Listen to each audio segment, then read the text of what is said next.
हाँ, मैं लड़ रहा हूँ। आपको नहीं पता है? 40 सीट पर हम चुनाव लड़ रहे हैं। हर सीट पर श्याम रजक खड़ा है। हर सीट पर श्याम रजक खड़ा है। हम एक सीट पर नहीं खड़े हैं, 40 सीट पर खड़े हैं।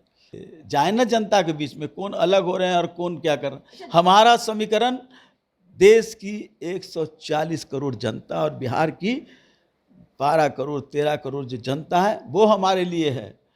हम कोई जात की राजनीति नहीं करते हैं। नमस्कार, आप न्यूज़ नेशन देख रहे हैं। मैं हूं आपके साथ वंदना। हमारे साथ बात करने के लिए हैं राजद के राष्ट्रीय महासचिव श्याम रजक।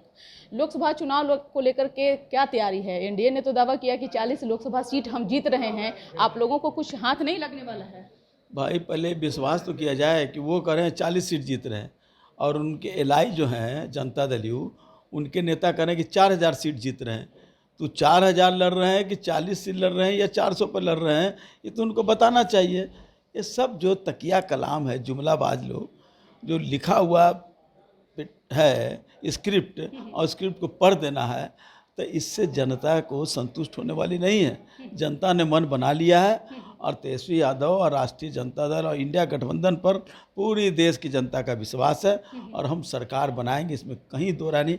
ये देख रहे हैं भारतीय जनता पार्टी और जनता दल की छटपटाहट, किस तरह बौखलाहट है, किस तरह उनको पहले राम, आज भी राम पर विश्वास है, जनता विश्वास नहीं है। पलटू राम पर विश्वास है, जनता का पलटू राम पर विश्वास नहीं है। उनका जुमला पर विश्वास है, जुमला पर भी जनता का विश्वास नहीं है। उनका हिंदू मुस्लिम, अब खाने पर उनकी बहस हो रही है। ये बहस नहीं करें कि बेरोजगारी कैसे दूर करेंगे। हमने कहा 1 करोड़ लोगों को हम रोज नौकरी देने का काम करेंगे, सरकारी नौकरी। हमने कहा है कि राखी में नारी सशक्तिकरण के नाम पर हम 1 लाख रुपया महिलाओं को देने का काम करें। हमने कहा है कि स्वामीनाथन कमीशन का रिपोर्ट लागू करने का काम करेंगे। हमने कहा है कि 500 रुपये में गैस सिलेंडर देने का काम करेंगे। हमने 5 एयरपोर्ट बिहार में बनाने की बात कही है। हमने रेलवे में सुधार की बात कही है।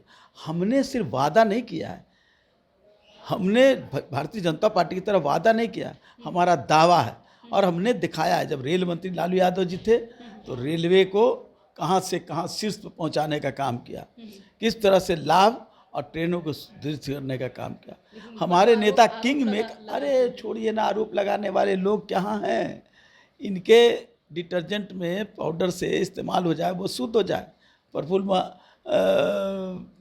प्रफुल्ल जो है महाराष्ट्र के, वो शुद्ध हो गए। हिरेन शर्मा शुद्ध हो गए।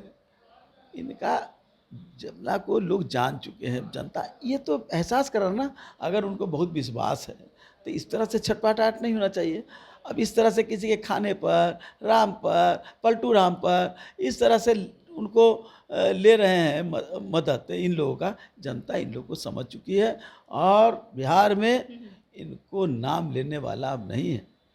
ताबड़तोड़ प्रधानमंत्री हो, अमित शाह हो या फिर राजनाथ सिंह हो, सभी का प्रचार प्रसार चल रहा है। क्या लग रहा है, कितनी चुनौती आप लोगों के लिए है? हमारे लिए कोई चुनौती नहीं है। इस बिहार की जनता खुद प्रचारक बनी हुई है। हमारे नेता तो प्रचार कर ही रहे हैं, जा रहे हैं, लेकिन उससे ज़्यादा हमारी बिहार की जनता इंडिया गठबंधन के लिए, राष्ट्रीय गठबंधन के घर घर में हमारे प्रचारक हैं।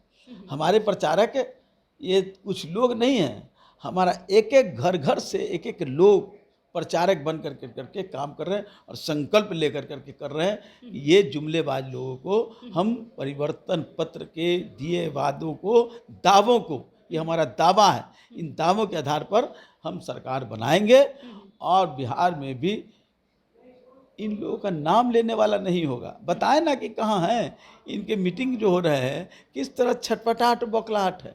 हमारी मीटिंग हो रही है, वो आप देख लीजिए।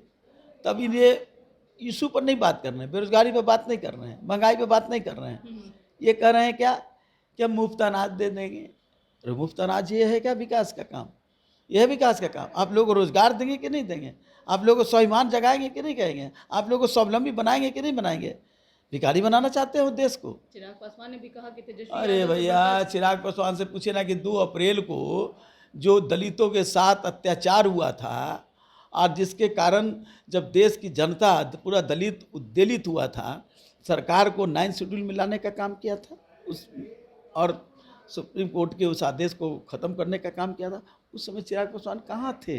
ये जनता के लिए नहीं है, दलित के लिए नहीं है, पिछड़े के लिए नहीं है, उत्पीड़ित के लिए नहीं, ये सिर्फ अपने लिए है, अपना रामविलास पासवान की रूह आज रो रही होगी कि रामविलास पासवान ने जिन मुद्दों को लेकर के, जनता के सवालों को लेकर के करके जनता के साथ रहने का काम किया था, उसके ठीक विपरीत ये काम कर रहे हैं। नीतीश कुमार कह रहे हैं कि हाँ, जरा अपने लोगों से अपील करते हुए उन्होंने कहा कि जरा अपने बच्चों को भी याद दिलाइए कि 2005 के पहले क्या होता था। तो क्या लग रहा है कि एक लालू प्रसाद यादव के मुद्दे पे ही लोग काम चलाएंगे कि अब ये देख लीजिए, ये अपना सवाल नहीं कर रहे हैं, ये नहीं कर रहे हैं कि किस तरह विधानसभा में हम महिलाओं को अपमानित करने का काम किया। इस पर भारतीय जनता पार्टी को खोलना चाहिए कि क्या है इनके साथ जो लाई है, किस तरह महिलाओं का। उस समय आप लोग भी तो मैं कह रहा हूँ तो कि उस समय थे तो हम लोगों ने सवाल उठाया था, लेकिन भारतीय जनता पार्टी उस समय बड़ा आग बबूला हो रही थी। आज क्या हो गया, ये तो 400 को 4000 बोलते रहे हैं, 40 को 4000 बोलते रहे हैं। ये किस तरह में क्या बोलेंगे, बेचैन है, ये व्याकुल है, ये छटपटाहट है, बौखलाहट है, घबराहट में इस तरह की बात कर रहे हैं। जनता तय कर चुकी है और हर घर में राष्ट्रीय जनता दल इंडिया गठबंधन का एक एक प्रचारक तैयार है और चुनाव के दिन हम जिस तरह से देखेंगे अपार बहुमत से हमारे सभी उम्मीदवार जीतने का काम करेंगे। बीजेपी जदयू ने आरोप लगाया है कि अब जो है एनडीए जो है एनडीए के तर्ज पर इंडिया अलायंस के तहत जो है राजद काम करने लगी है। एमवाई समीकरण शुरू से लालू प्रसाद यादव जो है दावा करते रहे, लेकिन अब कहाँ दिख रहा है, ना तो यादव उनके साथ है, ना मुस्लिम उनके साथ है। अब तो ऐसा दिख नहीं रहा है। एक एक करके राजद से भी नेता जो नेता भी अलग हो रहे हैं। जनता पूछ रही है उनसे, जाए ना जनता के बीच में कौन अलग हो रहे हैं और कौन क्या कर रहे हैं। हमारा समीकरण देश की 140 करोड़ जनता और बिहार की 12 करोड़ 13 करोड़ जो जनता है वो हमारे लिए है। हम कोई जात की राजनीति नहीं करते हैं, हम धर्म की राजनीति नहीं करते हैं, हम देश की जनता के उन सवालों को लेकर करके लड़ाई लड़ते हैं जो सवालों से आह्लादित है, बहुत प्रताड़ित है, आक्रांत है। उस जनता के आंखों के आंसू पोंछ कर करके उनको एक अच्छा सवेरा देना चाहते हैं, उनको स्वावलंबी बनाना चाहते हैं, रोजगार देना चाहते हैं, महंगाई को ख़त्म करना चाहते हैं, महिलाओं के सम्मान देना चाहते हैं। ये लोग कौन लोग हैं जो सम्मान देने के नाम पर कर रहे हैं? क्या कारण है कि राजद से जो नेता हैं वह अब अलग हो रहे हैं? देखिए, उस पर कोई अभी चर्चा नहीं हो सकती। अभी हम युद्ध के मैदान में, हम सिर्फ युद्ध को कैसे जीतना है ये हमारे लिए महत्वपूर्ण है। कौन साथी आ रहे हैं, कौन साथी जा रहे हैं, इन चीज़ों पर भी चर्चा होगी। कोई जा नहीं रहे हैं, सब हैं यहीं। एक अंतिम सवाल है श्याम रजक कि आप राजद के पुराने नेता रहे हैं और राजद में जिस तरह से राजद को आप भी मजबूती से प्लेटफॉर्म पर बातों को रख रहे हैं, आगे बढ़ाने में मदद कर रहे हैं। आपका भी चर्चा था लोकसभा चुनाव लड़ने का। फिर हाँ, मैं लड़ रहा हूँ, आपको नहीं पता है? 40 सीट पर हम चुनाव लड़ रहे हैं। हर सीट पर श्याम रजक खड़ा है, हर सीट पर श्याम रजक खड़ा है। हम एक सीट पर नहीं खड़े हैं, 40 सीट पर खड़े हैं और श्याम रजक वहाँ पर अपनी आवाज़ बुलंद कर रहे हैं और जनता श्याम रजक के नाम पर, राष्ट्रीय जनता दल के नाम पर, इंडिया गठबंधन के नाम पर अपार बहुमत से जिताने का काम कर रही है। श्याम रजक एक क्षेत्र का प्रतिनिधि नहीं होता है, श्याम रजक पूरे बिहार का प्रतिनिधि है। बहुत बहुत शुक्रिया बात करने के लिए। तो आपने सुना कि क्या कुछ कहना था राजद के राष्ट्रीय महासचिव श्याम रजक का। इस खबर बस इतना ही। क्या आप सोचते हैं, अपना ओपिनियन जरूर कमेंट बॉक्स में दीजिएगा। धन्यवाद।